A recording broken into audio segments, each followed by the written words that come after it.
Seja constante ou moderada a atividade física para crianças, reduz a ansiedade, melhora a autoestima, a autoconfiança e combate a depressão. E por isso o Viver Bem de hoje quer apresentar diferentes modalidades destinadas aos pequenos. A gente começa o programa de um jeitinho diferente. Direto de um centro de treinamento de judô aqui da capital, a gente vai conversar com o Sensei Bruno. Tudo bem, Bruno? Claro. Boa noite hoje, tá? O programa vai ao ar de dia, gente. Mas hoje a gente está conhecendo uma turminha de judô, que tem aulas à noite e com pequenos, né, Bruno? Isso.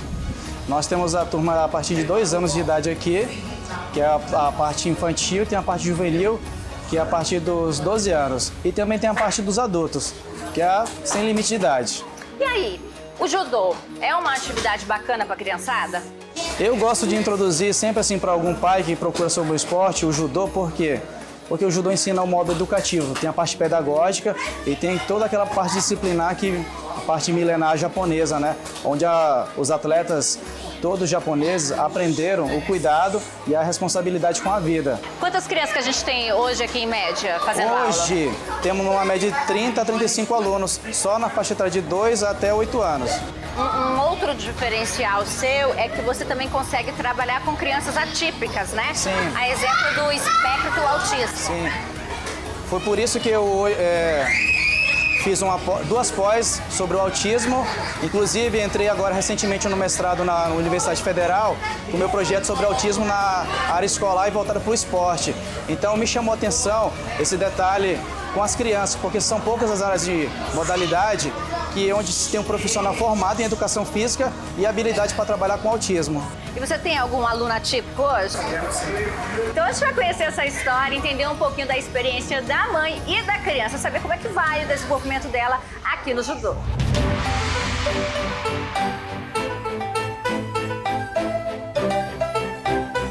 Agora a gente vai conversar com a Ellen Queiroz, que é mãe do Francisco, de 9 anos. O Francisco tem 2 transtornos e há 2 meses frequenta as aulas aqui no centro de treinamento. Tudo bem, Ellen? Primeiro, obrigada por compartilhar sua experiência aqui conosco, né? Dividir o seu dia a dia, a sua experiência com o seu filho para os nossos telespectadores. Nós vamos contar um pouquinho da história do Francisco. O Francisco, que transtornos ele tem? O Francisco tem o TDAH e tem o TOD.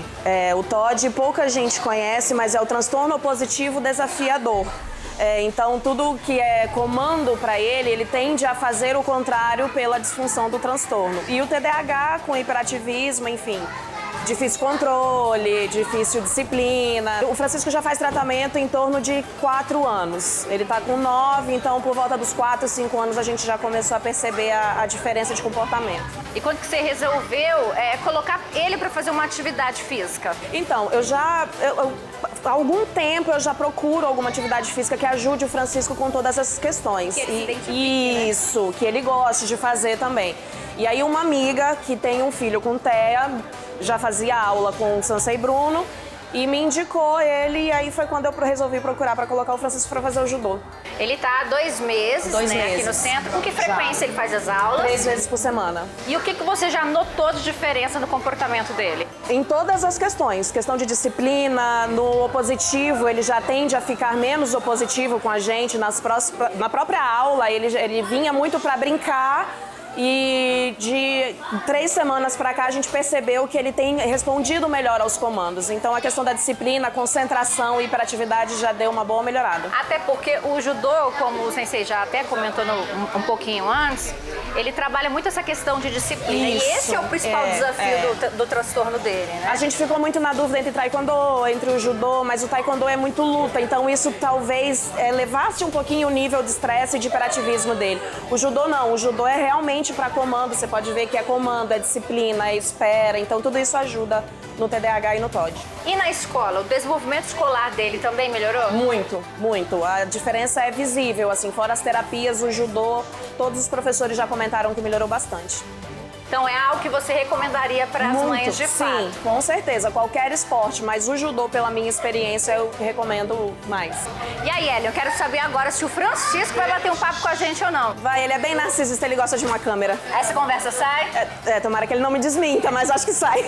Então vamos lá conhecer um pouquinho do atleta, né? Saber dele o que ele acha da atividade física do judô aqui no centro de treinamento. Tô aqui então com o Francisco, gente. É ele que é o judoca aqui do centro de treinamento. Como é que faz o comprimento no judô? É assim? Não é assim. Assim. O que você mais gosta aqui no judô? Bem, eu gosto de lutinha, né? Eu gosto de lutinha. De lutinha. Você já aprendeu muitos golpes? Alguns golpes eu ainda não consegui aprender. Mas aos pouquinhos você vai aprendendo, né? Aham. Afinal, você tá fazendo aqui o judô tem 2 meses. Se a mamãe falar assim pra você hoje, Francisco, hoje não tem judô, você vai ficar triste? Não. Ué, você não gosta de vir pra aula? Sim. Então, não vai ficar triste assim, mamãe, por que eu não vou pra aula hoje?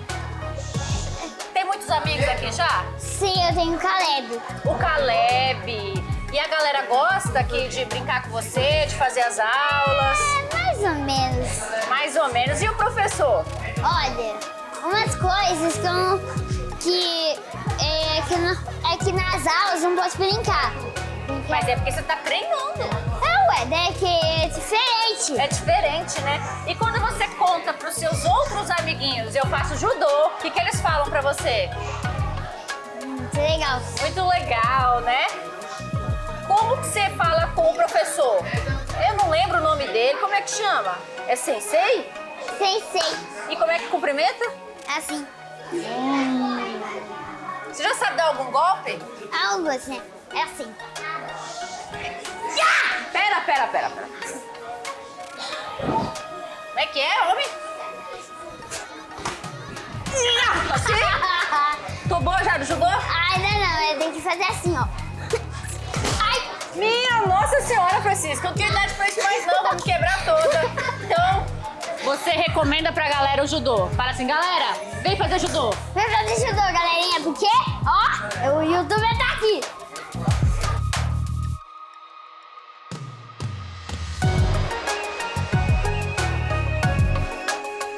Então, olha, é demonstração de que vai melhorar de fato o convívio social das crianças, desenvolvimento escolar, a questão de disciplina.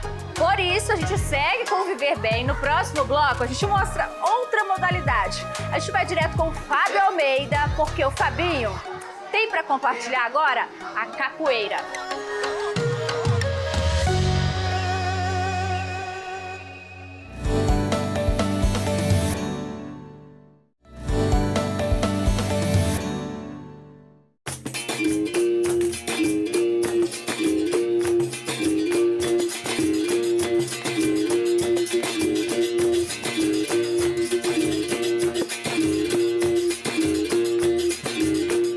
Bom, e o Viver Bem já está de volta e nesse bloco eu, Fábio Almeida, te faço companhia para falar sobre a capoeira para as crianças.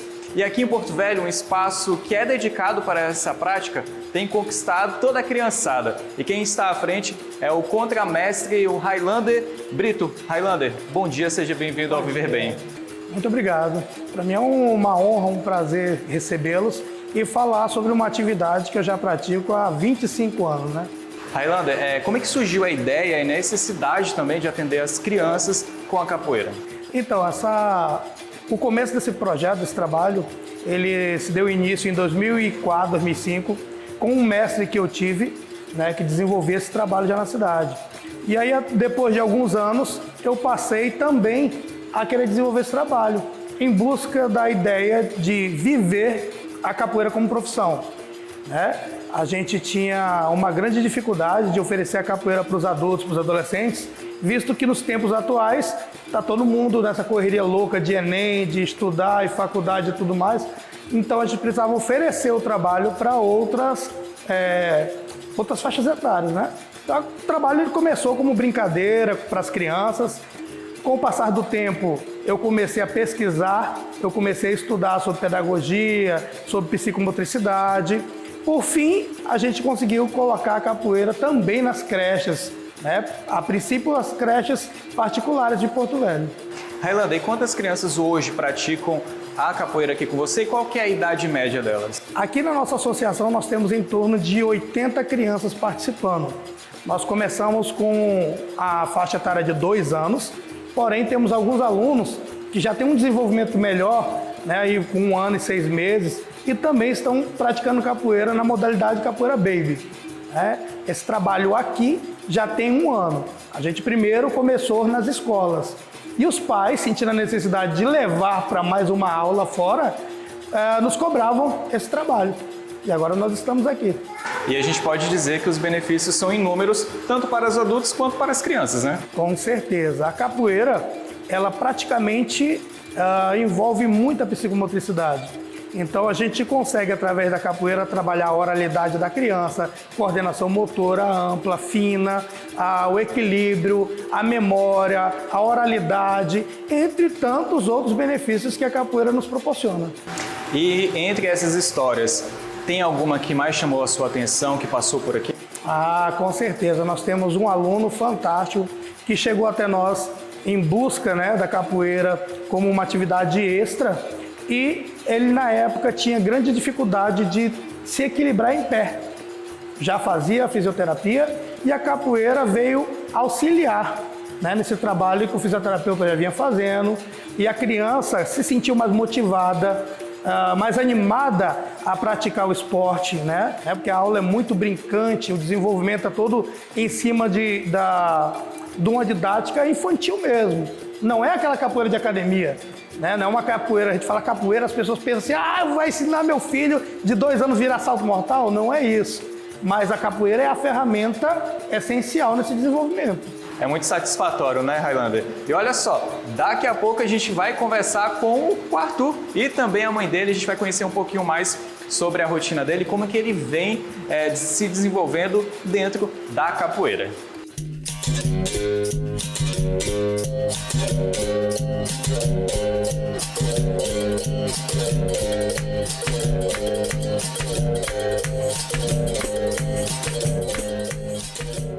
Bom, e agora vamos conversar com a mamãe do pequeno Arthur, que ela está aqui ao meu lado. Michele, bom dia, seja bem-vinda ao Viver Bem. Bom dia, obrigada. Michele, como é que você percebeu a necessidade do Arthur em praticar a capoeira? Como é que surgiu essa iniciativa? O Arthur, ele tinha necessidade, por recomendação médica, de ter estímulos. E aí ele fazia fisioterapia, mas ele não gostava de fazer fisioterapia. Ele mostrava muita resistência, não queria ir, não queria fazer as atividades. E eu comecei a buscar uma atividade em que ele se sentisse confortável, que ele gostasse de fazer. Eu encontrei isso na capoeira, que como ele começou a interagir com outras crianças, ver outras crianças fazer, ele começou a ter o interesse e mostrar um desenvolvimento da forma como a gente estava desejando. E esse desenvolvimento você também sentiu em casa, notou em casa, né? Sim, a gente teve um período em que a gente deu uma pausa. A gente retirou porque teve que mudar o horário da fisioterapia. Nesse período a gente notou que ele voltou a cair bastante. Aí foi quando a gente entrou em contato com o contramestre, adaptou a fisioterapia para ele voltar para a capoeira, para que continuasse o estímulo e o trabalho que estava sendo feito. E hoje, qual é a frequência que ele pratica a capoeira? Ele faz 2 vezes por semana. Hoje ele está com qual idade? Ele vai fazer 3 anos, dia 26 agora. E continua desenvolvendo a cada dia, né? Sim, ele tinha um quadro de fraqueza muscular, no qual, se ele não recebesse estímulos, ele caía bastante, e uma certa rigidez. Então, quando ele iniciou, é bem interessante, ele não conseguia levantar a perna. E aí ele começou segurando na parede, depois segurando no banco. Hoje em dia ele já consegue fazer. Para algumas pessoas, isso é algo muito fácil, mas para a gente que vem acompanhando o desenvolvimento dele, a gente vê o quanto que ele tem evoluído.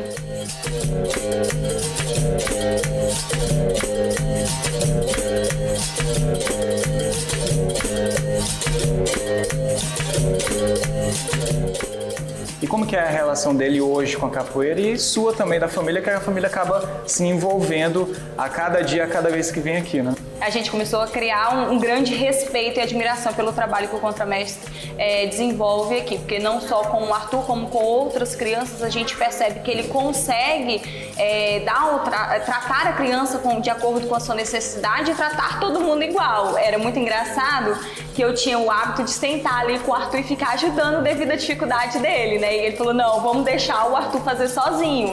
E a partir daí a gente foi notando que o desenvolvimento dele foi melhorando. Bom, e você está ansiosa para ver ver ele mudar de corda, né? Ah, sim, esse ano ele muda de corda novamente. Ele faz alguma atividade para fazer essa troca, né? Ele continua fazendo a capoeira, no caso, e aí todo ano no evento que tem, que o contramestre realiza, aí eles fazem a troca e passa por uma avaliação. Não é porque ele está fazendo que ele vai receber a corda, depende do desenvolvimento dele. Certo, Michele, muito obrigado pela sua participação, viu? Eu que agradeço, obrigada. Bom, e no próximo bloco a Renata Beccaria volta com mais dicas sobre as artes marciais para as crianças. Mas antes do intervalo, vamos ver mais um trechinho do Arthur praticando a capoeira. Olha só.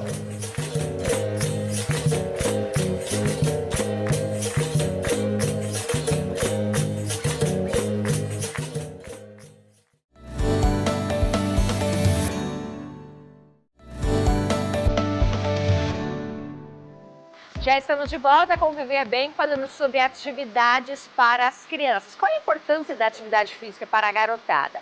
Agora a gente está aqui na Praça Céu, na zona leste da capital. É um espaço da Prefeitura de Porto Velho, onde são ofertadas diversas atividades. É o Centro de Artes e Esportes Unificados. Eu estou com a Lilian Leite, que é representante da Sendestur, a secretaria que é responsável em administrar a Praça Céu. A gente vai conversar agora com ela para entender como é que funciona esse trabalho, então. Tudo bem, Lilian? Tudo bom, Renata? A Praça Céu é uma estrutura da Prefeitura de Porto Velho, onde, através da Sendestur, a gente promove, em parceria com voluntários e associações, a oferta de algumas modalidades esportivas. Nesse momento, nós temos o jiu-jitsu, o futebol, o voleibol, o basquetebol e o balé. Crianças de 7 a 15 anos. São todas atividades oferecidas sem custo, Sem né, para a custo comunidade? nenhum, gratuitamente. E como é que vocês conseguem atender as crianças? Como é que é feita essa seleção? A Secretaria da Praça fica aberta, né, no horário comercial, das 8 às 14. E aí os pais podem estar procurando, junto com a documentação pessoal de cada criança, e fazendo a matrícula. Outro ponto bem importante de vocês é que existe um acompanhamento também do desenvolvimento escolar, né? As crianças precisam ter boas notas. Exatamente, esse acompanhamento é feito pela gerência do espaço. Há quanto tempo já existe a Praça Céu? Praça Céu, nessa gestão 2017, a gente conseguiu desenvolver esse trabalho desde então. E o que vocês conseguem perceber de retorno da comunidade com esse trabalho? Extremamente positivo. A comunidade, ela realmente abraça todos os projetos que a gente oferta. A gente percebe pelo fluxo de pessoas que está sempre movimentando essas aulas. E é realmente positivo demais. Outro ponto que é bastante interessante é que, além do corpo de servidores da prefeitura, vocês contam com o apoio de muitos voluntários também, né? São voluntários e algumas associações, hoje, como por exemplo o projeto Arte de Jogar, Tribo de Zion, que fazem parte conosco desse projeto. Então, durante todo o dia, existe a presença da comunidade nesse espaço, todos os períodos, né? Manhã, tarde e noite, com atividades voltadas para as crianças. Sim, exatamente, todos os dias. Quem tiver alguma dúvida e quiser entrar em contato com a Sendestur para saber um pouquinho mais sobre a Praça Céu, como pode encontrar vocês? Pode vir em loco aqui na Praça Céu, né, na Zona Leste, ou procurar a Sendestur na General Osório, número 81. E ainda as nossas redes sociais, Sendestur PVH no Instagram, o tempo todo, por direct, podem tirar qualquer dúvida. Vamos fazer o seguinte, vamos invadir um pouquinho essa aula que está acontecendo agora para a gente entender qual é a dinâmica, a metodologia do professor e também o desenvolvimento que ele sente aí de desenvolvimento das crianças. Nada melhor do que ouvir e acompanhar, então, os pequenos para entender os benefícios da atividade física. Obrigada, viu, Obrigada Lívia? a você. Então, bora lá conversar um pouquinho com o professor para a gente ver a dinâmica da aula, né? Eles estão em aula neste momento e a gente vai conhecer um pouquinho mais sobre essa modalidade, o jiu-jitsu. Invadindo um pouquinho a aula de jiu-jitsu aqui na Praça Céu, a gente está conversando agora com o professor Sidney Garcia, que é professor de jiu-jitsu e está à frente aqui dessa turminha. Tudo bem, professor? Tudo bem, graças a Deus. O senhor é voluntário hoje aqui do projeto, né? Voluntário, sim. Estamos aí com o intuito de somar para com essas crianças carentes que precisam tanto de apoio. Há quanto tempo que já existe essa turma de jiu-jitsu aqui na Praça Céu? Essa turma de jiu-jitsu, ela é recente, né? Ela está encaminhando para os 3 meses e a gente está com o intuito de levar ela a um bom, longo tempo. São quantas crianças que fazem as aulas? Em média, 25 a 30 alunos. Quantas vezes na semana e qual período? São 2 vezes por semana, das 9 às 10h30 da manhã. segunda e sexta-feira. Aqui vocês atendem no projeto crianças de que faixa etária? Aqui são a partir dos 6 anos de idade, né, até os 16, quando a gente começa aí com o trabalho dos adolescentes, né? Professor, no geral, o que você vê de benefícios da atividade física para as crianças? Por que proporcionar o jiu-jitsu de forma gratuita para elas? Olha, eu costumo dizer que eu sou até suspeito para falar, né? Porque eu sou professor. Mas o jiu-jitsu, ele, sobretudo, ele é inclusivo. Ele inclui toda a faixa etária de pessoas. Seja ela filho de uma pessoa que tenha um pouco poder aquisitivo, seja ela uma pessoa que tenha um maior poder aquisitivo, sendo que a gente trabalha valores como disciplina, né, humildade, respeito, né, e igualdade social, que é o que mais falta na nossa sociedade. Mas você já consegue sentir um reflexo, já que essa turma é uma turma que está começando agora, 3 meses, já consegue sentir um retorno das crianças de benefícios? Sem dúvida. O jiu-jitsu, como eu falei, eu sou suspeito para falar, mas o jiu-jitsu ele é diferenciado, né? Porque chegaram crianças aqui que não sabiam fazer um movimento mais simples, né? Que é um rolamento, que a gente aprende a rolar, como o nome diz, rolar para amortecer uma possível queda, né? E hoje as crianças, como você pode observar aqui atrás, elas desenvolvem as alavancas, os rolamentos de forma natural, né? Isso é muito gratificante. Esse reflexo da disciplina que elas precisam ter aqui nas aulas, ele também chega até a casa delas com o comportamento, no relacionamento familiar, no desenvolvimento escolar? Isso é o fator principal. Nós trabalhamos muito essa parte psicológica, né? Então, o aluno, quando ele chega aqui, ele aprende que ele precisa ter uma hierarquia, né? Ele precisa saber que sempre vai ter alguém em cima dele que vai estar orientando. Então, o que a gente cobra, né, de fato? Um bom desempenho escolar, né? Que a criança não tenha reclamações na escola, que obedeça pai e mãe, que tenha boas notas na escola. Então, esse é o nosso diferencial. Isso é o mínimo que nós exigimos das nossas crianças para continuar ingressando no projeto. Você percebe que elas ficam mais motivadas, assim, com medo de repente de não ir bem na escola e ter que se afastar por um tempo das aulas? Você consegue sentir isso deles, já que eles são tão pequenos? Ah, sim. Já chegam crianças aqui que falam: ó, professor, tirei uma nota boa, melhorei na matemática. Ou então chega um pai dizendo: ô, professor, bacana, meu filho melhorou a questão da disciplina dele, tá mais calmo, tá obedecendo mais. Ele pergunta que dia que vai ter os treinos, né? Então, só soma a gratificação pra gente. Professor, parabéns, viu, pela iniciativa aqui de abraçar o projeto, abraçar essas crianças. A gente sabe que é uma região de muitas crianças carentes também aqui, a Zona Leste. A gente fica muito feliz em ver esse seu projeto acontecendo. Obrigada pela sua participação. Eu é que agradeço a presença de vocês e que a imprensa possa cobrir mais desses eventos, expor mais essas crianças para que mais pessoas possam vir e somar com a gente nesse projeto social. E é isso, gente. O Viver Bem de hoje quis mostrar um pouquinho para vocês as diferentes opções de atividades físicas, sejam elas pagas, sejam projetos sociais. O importante é fazer com que as crianças se mexam, que elas aprendam sobre disciplina, sobre socialização. Tudo isso é muito importante. O esporte é uma ferramenta de transformação social. A gente encerra aqui. Espero que você de casa tenha gostado do nosso programa de hoje. Sábado que vem nós estamos de volta. Tchau, ótimo final de semana.